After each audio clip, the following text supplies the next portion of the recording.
Hi everyone, my name is Katie Quinold and I'm the Education Coordinator at the Tread of Pioneers Museum. We miss seeing you all visiting the museum with your classes, and we will miss you this summer visiting with your summer camps. So since you can't come to us, we have been making videos. Check us out on YouTube, Tread of Pioneers Museum. Like us on Facebook so you can get more of these fun activities. Because the whole mission of our museum is to educate people about our local history, we are going to do that. And today we're going to talk about something very specific, and particularly that the pioneers used, and they needed it a lot, and they usually made it. They didn't buy it. Pioneers only had what was around them. The store was in Denver, a 2-week trip by wagon each way. So they had to make do with what they had. So I'm going to show you some ingredients, and I'm going to have you think about what they might be for. Okay, so this is Micah, my son, and he is going to tell us about these ingredients, and I want you at home to see if you can think about what they might make that the pioneers would have needed. This is baking grease, this is ashes, and this is rainwater. Thank you, Micah. So, what are these mysterious ingredients for? Well, let me tell you a little bit more to see if maybe you can make an educated guess. So, they would take ashes from a hardwood fire, not from softwood, but from a hardwood fire. And first they boil the ashes in some water. They would let it settle, so all the chunks would go to the bottom and they'd scrape off the top. I'll give you a hint, that was called lye. Then they would boil the lye in with animal fat. Now this is bacon grease, so pork fat, but they would use probably what they had, so beef fat or pork fat, at least around here. Maybe sheep fat, I'm not sure. And then this, rainwater. They used obviously what they had, so rainwater or river water. But the advantage is that it had the minerals in it. It was soft. And so all together they would boil it and it would make soap. That was how the pioneers made soap. There's lots of different processes and methods, but that is the most basic one. So they would use their soap for laundry and scrubbing dishes. Probably has a different feel than our clothes would today. So I just gave you the basic instructions and ingredients for a basic lye soap. We're not going to actually make lye soap today just because I think it's just a little bit too messy for our houses and too many steps. So today we're going to make one that is more kid-friendly and simple.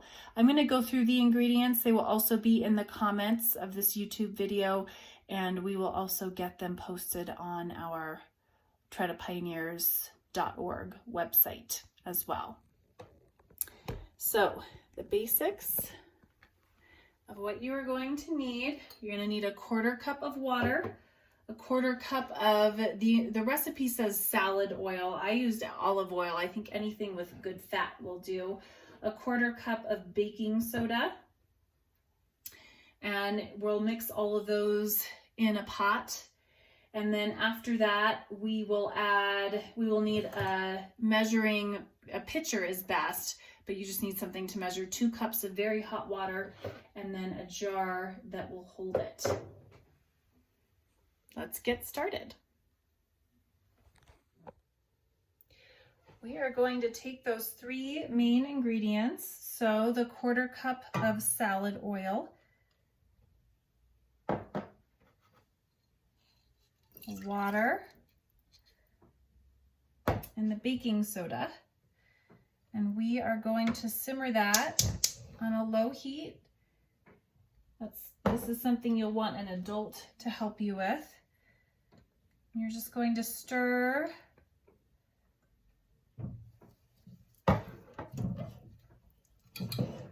So as you can tell, I can't take it off the heat too much, but it's a little bit runny right now, and you're just going to stir and simmer on that low heat. You're gonna watch it get thicker and thicker.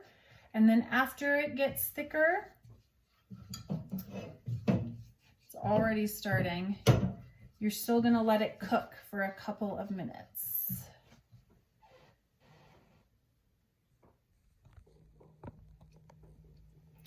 Okay, I've been stirring it for a couple of minutes and it's getting thick. So I am going to take it from the heat and put it into a bowl and let it cool.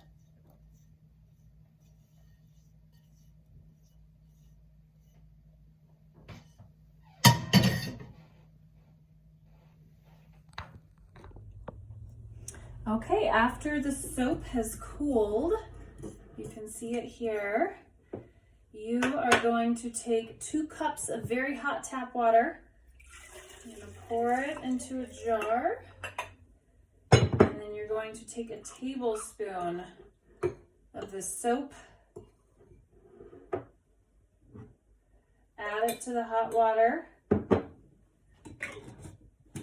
You're going to close the lid up nice and good, and you are going to so you want to shake it pretty hard for a while.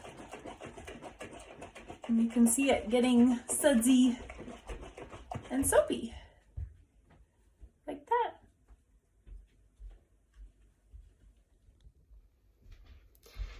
So once your soap cools, I invite you to try washing your hands with it.